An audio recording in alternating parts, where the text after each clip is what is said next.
the legend, the man, the reigning national champ, the man who is so kind during the baseball season to make time for us every single week, the man who brought glory back to the box. That man could be none other than Coach Jay Johnson. Coach, what's going on, man? Doing great. How are you guys doing? I'm feeling pumped, bro. You know why? Because it's almost baseball season, and your boy's fired up. Last year that is a top 5 sporting experience of my entire life. The whole season, the run at the end, it's just memories that I'll never forget. But I realize that it's a new year. And we have to move on. And we'll get to the scrimmages that are in the box this week, open to the public. I'll let you know about the timing and all of that and everything for the audience. But I'm like I said, I'm just over the moon. A brand new team. Can't wait to see how you've constructed it. Philosophically, I love the quote you had recently where, paraphrasing here, or something along the lines of, look, I can't promise you what's going to happen. The only thing I can promise is that there's going to be adversity, right?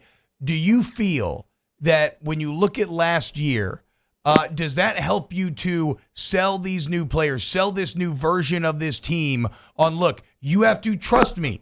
If you do what I am telling you to do, it will put us in a position to succeed?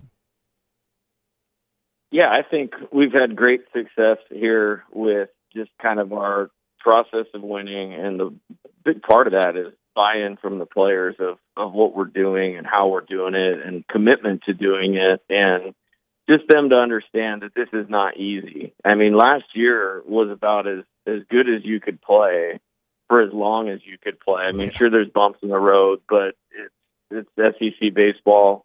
You're not going to avoid them in this modern era. Everybody is too good. There's too many good players. There's too many good venues. There's too many good coaches. So instead of worrying about what anybody else is doing, we have to focus on what we're doing and really creating that strong mindset. And it's been a fun challenge. You know, it's my first national championship, so it's the first time winning the last game of the season. And so I'm excited to attack this as kind of a new thing. And I think our players are doing a good job of that and respecting that right now. Coach, when you win a national championship, it comes with a lot of extra, certainly in celebration and different things. Has that made this offseason feel longer or shorter as you get ready for this next season? Yeah, to be honest with you, it just feel like that game finished, to be honest. Really? It's been pretty fast, but that's okay. We're excited to get to game day. You know, this weekend is always like the tough weekend of the preseason because you can't quite see opening day yet. And the newness of getting back to practice and being together has worn off. But we had a great scrimmage yesterday. Looking forward to a good one this afternoon. And like I said, our players are doing a good job. We're pushing them pretty hard right now, and they're responding in a good fashion. Yeah, so if you want to go check out the team, y'all, Baseball in the Box the entire weekend. Today it's going to be at 3:30, Saturday at 1, Sunday at 1. Admission and parking are free, and the gates are going to open 15 minutes before those times. So you want to get some early eyes on this team 2 weeks ahead of opening day. This weekend's an excellent opportunity to do so. Coach, one thing that comes to the territory of being national champion, and especially beating the teams you beat on the way, who obviously you're going to have to face again this year, is this idea of having the target on your back, of being the hunted. How are you approaching that from a mental standpoint? Yeah, I think first off, last year's team, I mean, we were number one team for 13 consecutive weeks, and I felt like there was a target on that team and almost unreasonable expectations that they went out and met head on, and that's a credit to that team. You know, as far as that this year, this is not about defending anything. It's not about protecting our status or our reputation or anything of that nature. It's 2024 is a new opportunity, and it requires our absolute focus and attention to detail, and we're attacking it as its own deal. Like, this is the only time this team will be this team, and we're trying to respect that and have some really good player leadership that's honoring that and showing the way. And like I said, we're pushing them pretty hard right now. Coach, as someone who's had a separated shoulder like 2 or 3 times, I cannot imagine what Tommy White was going through last year, continuing to kind of pop in and out and still put up the numbers that he did and the appearances that he did, right? I mean, he was out there basically every single day. I have to imagine like he's got even another like kind of level to his game, maybe a pep in his step, knowing that his shoulder is repaired. It's not going to pop out of place. Yeah, I'm really happy for Tommy. I mean, he had a couple things going on with his body last year that he was able to show his toughness and get through. I mean, he really only missed like 4 games or 5 games, 3 right after he hurt his shoulder. And then he had kind of a different deal in the middle of SEC play where he missed half a game and then the Tuesday game and came back and kept hitting home runs, so nobody paid any attention to it. Yeah. So really happy for him. We got that done. He's on track for opening day. I mean, he looks like Tommy White in the box. Hit a home run yesterday. Hell yeah. And really, really excited for having him back this year. God, I can't wait to see that 2-strike stance again. Coach, it is pretty awesome, right? It's incredible. Because I think people should be fired up about that the way I'm fired up about that. So thanks for saying that. Have you ever had a hitter like with the power that a Tommy White has, like change his approach and still have like a lot of power in that 2-strike approach, but to be able just to be willing to do so?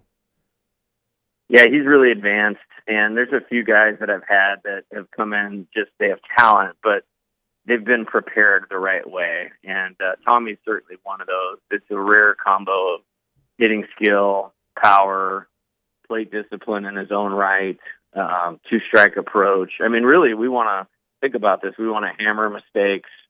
We want to not swing at balls. We want to be tough with 2 strikes, and we want to move the ball forward with runners on base, and he had 105 RBIs. So he's pretty much the perfect LSU hitter, if you really want me to break it down. And speaking of perfect, Paul Skeens was damn near that last season as the ace of the staff. And, you know, in football, a lot of times, Coach, we make a lot of following up a Joe Burrow, right? Or now Garrett Nussmeier taking on that mantle from Jaden Daniels. Well, this is no different in a lot of ways. How do you get I don't know if it's going to be Holman, like you don't have to say necessarily who it's going to be, but how do you approach that with the player about maybe not letting that 6'7" shadow loom too large over him? Yeah, I think fans will think about that a lot. I mean, honestly, our players are just trying to be the best that they can be, and still a line from the old Moneyball movie, like you're not trying to replace him with one guy, you're trying to replace him with 3 guys. And that's probably the attack mode that we have. That being said, I'm really excited about the depth of our pitching staff. We picked up a couple guys last summer in the transfer portal, and Luke Holman and Gates jumped that'll figure into that. I mean, for the last 6 weeks of the college baseball season last year, there wasn't 3 pitchers better than Thatcher Hurd, so we're excited about him. Griffin Herring is throwing the ball extremely well. Nate Ackenhouse is throwing the ball extremely well. Kate Anderson's a freshman we like. Javen Coleman's coming back off that injury. So we're really excited about the number of guys that could start and get us deep into the game. And then from there, there's some really good options out of the bullpen, which some of those guys I just mentioned will figure into that. So, you know, there's probably no Paul. There probably never will be again. I mean, I don't think you could dominate more than he did last year. But I think we got a bunch of excellent, you know, all-American caliber pitchers that are going to do a great job for us this year. Hey, Coach, it feels like, you know, competition last year certainly, but it feels like even more so this year. And not competition necessarily because you're just needing someone to step up, but competition because you have multiple guys that really could do a good job in whatever role it might be. What has that competition been like over, you know, the first couple of days of practice? Yeah, it's been good. I would give the fall, the pitchers completely dominated the offense. Like, I mean, it was like probably like the 86 Chicago Bears defense. You know, like, I mean, it was like that. And then we've had a little more balance coming back. You know, obviously having Tommy back in the middle of things helps. But, you know, a lot of guys have made some good improvements and have been working hard. And, you know, it's just, you talk about that not comparing. Like, the offensive baseball that was played here last year was at such a high level. Like, I have to be careful not to do that. You know what I mean? And our process is our process, and you get to different stages, but a lot of guys are stronger. They're moving better. They're understanding the approach. They're certainly getting challenged by this pitching staff. And early returns on the position players through, I guess it would be 5 scrimmages are pretty good so far. And there, I mean, we could talk all day about the new elements of the team, the return elements, how they're going to be used. But not an individual player, but like here recently, there haven't been a ton of lefties. Certainly at the end of Coach Maneri's era, and there's been some some stalwarts in that mix. But y'all have just had an infusion of left-handed pitching here. How is that? Are you getting excited to now take that arsenal into the year with you? Oh, yeah, it's amazing. And definitely by design from legend Augie Garrido, longtime coach at Texas, Cal State Fullerton. I met him when I was a young coach, and we were talking baseball, and he talked about the importance of left-handed pitching and left-handed hitting, and just want to make sure we're always building our team around having enough of both of those things. And we had to be super intentional about that. It's been, 3 recruiting classes, I guess, or 2.5 that we've been really aggressive with that and put us in a really good spot. And there's guys that can start, there's guys that can close, there's guys that can match up, there's guys that can go left on right and be just as effective as a righty. So I'm super happy to have as many left-handed pitchers as we do, and they're all good. Like, they all can serve a purpose here. Coach, when you come in and T-Bob and I go through this when you're a freshman coming into football, like you're there and it's a physical sport and you're trying to figure out, can I do this? Is this something that, I've got the ability to do, but you got to go out there, you have to do it. But baseball, like freshmen play more than they do probably than any other sport. And you've got a class coming in that looks like some of those players are ready to play. But what are those conversations like with the freshmen? Like, do you give them the same advice? Is it different depending on the guy? Yeah, it's a really good question. And if you look over at least the 2 years I've been here, we've actually played more freshmen than anybody in the SEC. And wow. You wouldn't think that. It's not a real successful dynamic right now. And some of that has to do with COVID and shortened draft and older players. So we just try to give them perspective. Like, every guy we're recruiting has always been the best player on their team.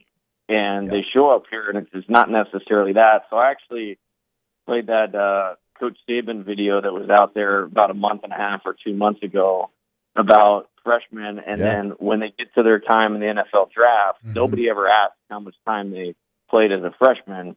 They ask, what did they develop into? Wow. And so to try to give them some perspective on that, at the same time, it's like, hey, man, go get it. Like, if you can help us win, I'm always going to do what's best for LSU. So, like, let's see what we can do. And we have a couple pitchers and a couple position players that I think are ready to help out right away. I mean, Cameron Johnson and Kate Anderson on the pitching side of it, and Jake Brown and Stephen Milam on the position player side of it. So we brought in small numbers this year just because we had a big class last year, but I think we got some really high impact out of those guys, and there's some guys right behind them that are going to be really good players here. It just might take a little bit to get them to that opportunity.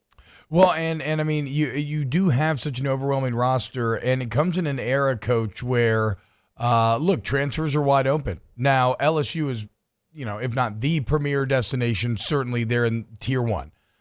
So a lot of times you can be the one attracting that talent. But when it comes to roster management, does that factor in, right? Because I guess it's kind of a weird dance. You're not going to give a guy like playing time or false hope just so that he doesn't want to leave. So I guess how do you approach kind of keeping everyone happy, or does that even enter the equation? I'm just very straightforward with guys. And then the other thing that I say that we do is we develop every player in the program. So player 40 has a player development plan. Player 40 has a short-term and long-term purpose in terms of what we're doing. And I really believe in what we do and how we do it. And I think the players would tell you that. And they may not agree with, where they sit at a certain time, and that's fine. They're competitors, and I really don't get offended or worried by that. But none of them will ever say they're not getting our coaching staff's best to develop them to be the best they can be. And I think that's why we've been successful with that. It's not like, hey, we're going to work with our guys and you guys are over here to the side. That's not how this thing goes. And I think that's been a big part of our success of retaining the roster and the guys that should be here.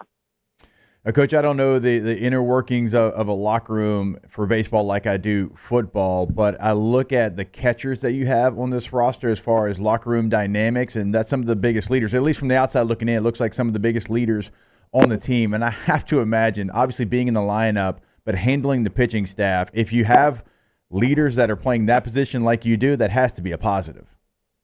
Huge positive, and I'm proud of all of them because they've all had a little bit of a bumpy road, Yeah. Relative to health or competition or whatever. And, you have to have a good catching to have a good team, especially with the pitching staff of our caliber. So to have Brady and Alex and Hayden, all three of them are going to play, and all three of them are going to kind of serve a different role or purpose on the team.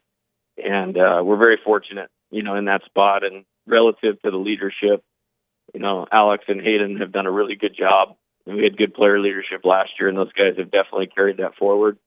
And that's going to be super important because, we're, like I said, we're going to have adversities, different challenges for this team, and really happy with how those guys are carrying the torch in that department. So, again, y'all, 2 weeks from today, opening day, brand new year, let's go. But if you want to get eyes on this team, scrimmage coming up 3:30 today, and then 1 p.m. on Saturday and Sunday, admission and parking both free. And the gates will open 15 minutes beforehand. Last thing here, Coach, what are kind of the goals in these scrimmages? What are you looking to accomplish? Yeah, I think two things. Making sure our players are locked in on our path to winning. Like we evaluate the scrimmages, we score them on this is what we think is important to win, and making sure each player understands what their job is to positively affect our chances to win. And then on my end, there's a little bit of how are we going to line this thing up initially. And there's still a long way to go on that. And that's a good thing. And so just kind of get them ready to win. And that's a deliberate step-by-step thing that we do. Coach Jay Johnson, LSU head baseball coach, again, going to be in the box all weekend long. Opening day, just 2 weeks away. Thank you so much, Coach. We're obviously very excited. Thank you.